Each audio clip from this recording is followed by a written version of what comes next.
जय हिंद, जोहार झारखंड। मैं शमशाद आलम। झारखंड के एक ऐसा नेता, वो जहां भी सभा कर रहा, उस सभा से एक आवाज आ रहा है कि आप हमारे विधानसभा से चुनाव लड़िए। और वो नेता और कोई नहीं है, वो नेता जेएलकेएम के सुप्रीमो टाइगर जयराम महतो हैं। और जेएलकेएम का उदय की अगर हम बात करें तो महज 2 साल के अंदर में वो पूरे झारखंड का एक बहुत बड़ा जो है गठन बन चुका है। इससे पीछे थोड़ा सा हम लोग चलते हैं और झारखंड में लोकसभा का चुनाव के दरमियान में टाइगर जयराम महतो गिरिडीह लोकसभा क्षेत्र से वो चुनाव लड़ते 3.5 लाख वोट लाते हैं। यहां से इनकी कद और बढ़ती चली गई, क्योंकि ये निर्दलीय चुनाव लड़े थे। इनका पास किसी पार्टी का सैंपल नहीं था, इनकी खुद की पार्टी रजिस्टर्ड नहीं थी, इनका खुद का पार्टी का जो है कि सैंपल नहीं था। लेकिन अभी तो झारखंड के विधानसभा चुनाव से पहले ही यानी कि जेएलकेएम को रजिस्टर्ड कर दिया गया, इनका एक सैंपल भी आ गया, कैंची छाप आ गया। अब जयराम महतो जहां भी सभा कर रहे हैं, चाहे वो डुमरी में जब सभा कर रहे हैं तो डुमरी का जनता एक बात कह रहा कि भाई कि आपको जो है कि डुमरी विधानसभा से चुनाव लड़ना है, क्योंकि एक टाइगर थे जो दुनिया से चले गए, अब दूसरा टाइगर जो है कि डुमरी विधानसभा का रहनुमाई करे। अगर इसी तरह से हम चलते हैं मांडू में, तो मांडू में जब जयराम महतो सभा करता है तो उस मांडू सभा से जो है कि एक आवाज आता है कि आप जो है कि मांडू विधानसभा से चुनाव लड़े। इसी तरह से रामगढ़ में जब वो सभा कर रहे तो रामगढ़ का जनता ये कह रहा कि टाइगर जयराम महतो जो है कि रामगढ़ से चुनाव लड़े। गोमिया वाले लोग जो कह रहे हैं वो गोमिया से चुनाव लड़े, मांडू वाले लोग कह रहे हैं मांडू से चुनाव लड़े। अब यहां पर जो है कि जयराम महतो तो एक सीट फाइनल कर चुके हैं और वो सीट है आपका डुमरी विधानसभा। क्योंकि डुमरी विधानसभा में जिस तरह से जो है कि लोग अपना प्यार मोहब्बत दिखाएं लोकसभा चुनाव में, क्योंकि लोकसभा चुनाव में सबसे ज्यादा किसी विधानसभा से जयराम महतो को वोट मिला था तो वो डुमरी विधानसभा, इसीलिए जयराम महतो जो है कि डुमरी विधानसभा से चुनाव लड़ेंगे। एक सीट पे वो कंफर्म हो चुका है। लेकिन जयराम महतो पहले भी कह चुके हैं कि हम 2 विधानसभा सीट से चुनाव लड़ेंगे, तो दूसरा विधानसभा सीट कौन सा होगा। एक सवाल थोड़ा सा बनता है, और ये सवाल जो है कि मैं आप लोगों से पूछ रहा हूं, क्योंकि जेपी केसेस का उदय जो है वो आपका बोकारो और धनबाद से उसकी उदय हुई है। बोकारो और धनबाद से क्या जयराम महतो को चुनाव लड़नी चाहिए? धनबाद एक ऐसा जगह है जहां पर जो है कि वर्चस्व बहुत ज्यादा है। जयराम महतो को धनबाद विधानसभा से चुनाव लड़नी चाहिए या फिर धनबाद से जो है कि छोड़ देना चाहिए? धनबाद एक ऐसा विधानसभा है जिस विधानसभा को पूरे झारखंड के जितने भी विधानसभा हैं सभी विधानसभा से सबसे ज्यादा हॉट सीट माना जाता है। और क्यों माना जाता है ये अच्छी तरीके से आप लोग को पता है कि क्या है धनबाद में। धनबाद में जो है कि जिसको हम काला हीरा कह सकते हैं, कोयला, और वो कोयला की जो है कि गर्मी। और जयराम महतो एक बार इस बात को कहे भी थे कि जमीन के अंदर कोयला की गर्मी है तो उस कोयले के उस जमीन के ऊपर जो है टाइगर की गर्मी होगी। तो क्या जो है कि टाइगर दूसरा सीट धनबाद विधानसभा से लड़ेंगे? और क्या उन्हें लड़ना चाहिए धनबाद विधानसभा से? क्योंकि अगर कहीं सबसे ज्यादा त्रस्त है अगर लोग झारखंड के मूलवासी तो वो धनबाद विधानसभा में है। अब लेकिन क्या होता है ये तो आगे की बात है, और वो जो है कि पार्टी निर्णय की बात है कि पार्टी क्या करेगी। लेकिन हम चलते हैं और डुमरी विधानसभा के पृष्ठभूमि को देखते हैं।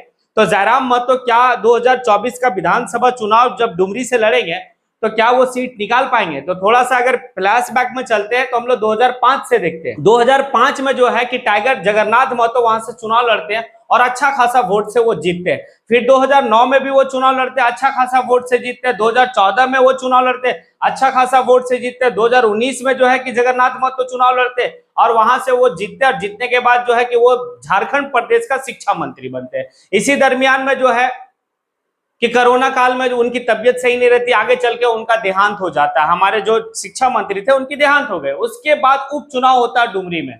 डुमरी उपचुनाव में टाइगर जयराम महतो को कहा गया कि आप वहां से कैंडिडेट दे, लेकिन स्पष्ट टाइगर जयराम महतो कह दिए कि वहां से जहां पर कहीं किसी का मृत्यु हुआ है वहां से हमारी राजनीति की आगाज नहीं होगी, और वहां वो अपना कैंडिडेट नहीं देते उपचुनाव। और उपचुनाव में फिर से जो है कि जगन्नाथ यानी टाइगर जगन्नाथ महतो की पत्नी वो चुनाव वहां जीतती है, अच्छा खासा वोट से जीतती है। जबकि 19 का अगर पृष्ठभूमि को देखें तो 19 में आजसू और बीजेपी अलग अलग चुनाव लड़ा था, उसके बावजूद भी जो है कि जगन्नाथ महतो चुनाव जीत गए थे।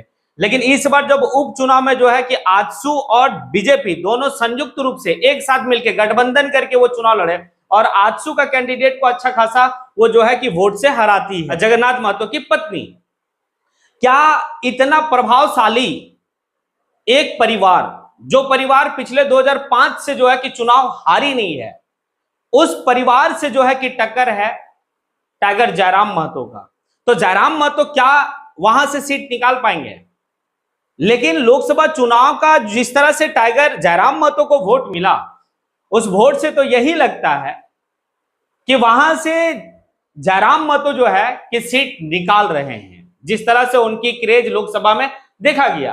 हालांकि लोकसभा चुनाव के बाद जयराम महतो की क्रेज झारखंड की राजनीति में और बढ़ी है, ना कि घटी है। अब यहां पर यह दिखता है और भी ऐसे विधानसभा हैं। हालांकि आप ये भी देखेंगे कि जिस समय जयराम महतो लोकसभा का चुनाव लड़ रहे थे, उस समय जयराम महतो कहे थे कि हमारा जहां वोटर होगा वहां से हम जो है कि चुनाव लड़ेंगे, पहला वोट। तो उनका जो है कि वोटर और उनका वोटर आईडी कार्ड टुंडी विधानसभा से, तो क्या टुंडी दूसरा सीट टुंडी होगा? और टुंडी होगा तो टुंडी में एक ऐसे कद्दावर नेता जो है जेएमएम का है मथुरा प्रसाद महतो। मथुरा प्रसाद महतो आज के वक्त में झारखंड के एक बड़ा जो है कि लीडर है और जेएमएम का जो है कि एक फाउंडर मेंबर में से हम कह सकते हैं। क्या उनसे टक्कर ले पाएंगे? ये है। अब इसके साथ ये भी चलता है कि जितने भी सिपा सलार हैं जयराम महतो का, वो सिपा सलार कहां कहां से चुनाव लड़ेंगे। जैसे एक सिपा सलार आपके जो है कि जिनको चाणक्य कहा जाता है, वो है मोतीलाल महतो। मोतीलाल महतो जो है जेबी केसेस का चाणक्य माना जाता है। वो जो है पर्दे के पीछे रणनीति बनाते हैं। तो अगर मोतीलाल महतो अगर चुनाव लड़ते, क्योंकि मोतीलाल महतो है डुमरी विधानसभा का वो वोटर है, तो क्या कहां से वो चुनाव लड़ेंगे? क्योंकि उनका भी तो लालसा होगा कि भाई कि हम भी चुनाव लड़े, हम भी सदन में जाए, क्योंकि वो भी जो है कि झारखंड के हित के बारे में सोचते हैं। झारखंड आंदोलन के लिए वो भी जो नवनिर्माण के लिए हमेशा मतलब तत्पर रहे हैं, लड़े हैं, केस खाए हैं। आखिर वो कहां से चुनाव लड़ेंगे? दूसरा जो है कि आप यहाँ पे उनका जो सिपा सलार ये भी देखेंगे, तो उनका जो फौज के रूप में काम कर रही है पूजा महतो बेरमो विधानसभा से जो कि अपनी तैयारी कर रही, वहां से फार्म भरी है। ये है। फिर अभी रिजवान क्रांतिकारी को, अब रिजवान क्रांतिकारी को आप देखिए तो रिजवान क्रांतिकारी अभी किसी जो है कि मतलब अवैध रूप से वसूली के मामले में उन्हें जो है कि अल्पसंख्यक केंद्रीय अध्यक्ष के पद से हटा दिया गया। उनके ऊपर जांच की टीम बैठी हुई, वो कहां से चुनाव लड़ेंगे? फरजान खान कहां से चुनाव लड़ेंगे? क्योंकि फरजान खान के ऊपर हमेशा जो है कि एक बात उठी है कि वो झारखंड का है या नहीं है। कुछ लोग कहते हैं वो झारखंड के मूल निवासी नहीं है। अब यहां पर ये एक है। उसके बाद देवेंद्र नाथ महतो, इधर जो एक थे आपका अच्छे खासा वक्ता के रूप में संजय मेहता, वो पार्टी छोड़ चुके हैं। मनोज यादव कहां से चुनाव लड़ेंगे? क्या मनोज यादव चुनाव लड़ेंगे या नहीं लड़ेंगे, या फिर टिकट उनको मिलेगी कि नहीं मिलेगी? बड़ा जो है कि मजेदार बात होने वाली है। और बहुत लोग का कहना है कि जयराम महतो जो है कि टिकट का अनाउंसमेंट करे, लेकिन जयराम महतो कोई कच्चा खिलाड़ी नहीं है। धीरे धीरे राजनीति में वो परिपक्व होते जा रहे हैं और उन्हें पता है कि चुनाव के वक्त में बहुत ऐसे लोग हैं जो पार्टी छोड़ते हैं और कोई दूसरे दल को पकड़ते हैं। तो वो पहले देखेंगे कि आखिर जो और भी दल है, जो सुरमा दल है, जो है जेएमएम है, कांग्रेस है, बीजेपी है, आजसू है, अपना कैंडिडेट किनको उतार रहा। उसके बाद हो सकता है कि जयराम महतो जो है कि अपना कैंडिडेट का नाम का घोषणा करेंगे। अब यहां पर ये, लेकिन ये एक बात तो तय है कि जयराम महतो एक ऐसा नेता सामने उभर के आया है कि जिस भी विधानसभा में वो जा रहे हैं, उस विधानसभा से आवाज आ रहा कि जयराम महतो हमारे विधानसभा से चुनाव लड़े। अब देखिए क्या होता है आगे। क्या क्या लगता है आपको? जयराम महतो को जो एक तो सीट वो कंफर्म कर चुका है, दूसरा सीट उन्हें कहां से लड़नी चाहिए? क्या मांडू से लड़नी चाहिए? क्या रामगढ़ से लड़नी चाहिए? बेरमो से लड़नी चाहिए? या गोमिया से लड़नी चाहिए? या फिर हम तो कह रहे हैं कि उन्हें धनबाद से लड़नी चाहिए। आपकी क्या राय है? क्योंकि धनबाद एक वर्चस्व की लड़ाई चलते आ रही है, कोयला की लड़ाई चल रही है। वहां से जो है कि संगठन को जो है कि शुरुआत हुआ है अब जो है, और खुद जयराम महतो जो है कि धनबाद जिला से वो जो है कि ताल्लुकात भी है उनकी, वो वहां का मतलब धनबाद जिला के रहने वाले हैं। तो धनबाद विधानसभा चुनाव लड़ेंगे धनबाद से, ये देखना बड़ा दिलचस्प होगा। आप लोगों को क्या लगता है? क्या जयराम महतो को कहां से लड़ना चाहिए दूसरा सीट? तो आप अपनी राय बिल्कुल दे। इसी के साथ मैं अपनी बात को यहीं पे समेटता हूं। जय हिंद।